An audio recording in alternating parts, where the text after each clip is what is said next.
Hello বন্ধুরা, Harish bike রিপেয়ারে আপনাদের সবাইকে স্বাগত। চলে এসেছে একটা নতুন ভিডিও নিয়ে। তো ভিডিওটা হচ্ছে যে RTR 160। তো এই গাড়িটা আমাদের কাছে সার্ভিস করতে দিয়ে গেছে। তো সার্ভিস করতে গিয়ে আমার একটা প্রবলেম চোখে ধরা পড়েছে।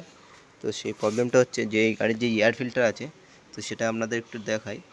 তো আপনারা একটু দূর থেকে দেখুন তো কি অবস্থাটা হয়ে আছে এয়ার ফিল্টারের মধ্যে। তো আপনাদের না খুললে অবশ্যই দেখাতে পারবো না। তো এই যে 4টে স্ক্রু আছে, এই 4টে স্ক্রু খুলে নিয়ে আপনাদের দেখাচ্ছি।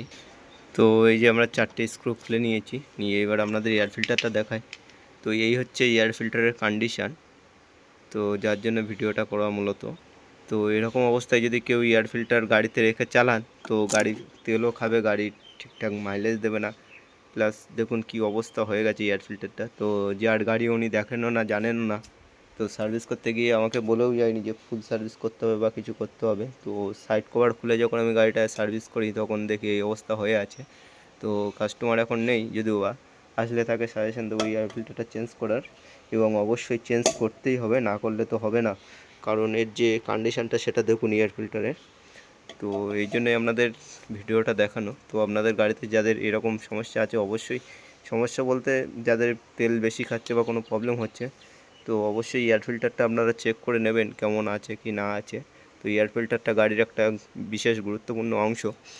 তো এই জন্য আপনাদের ভিডিওটা করা এবং জানানো। তো আজকের ভিডিও তো এই পর্যন্তই।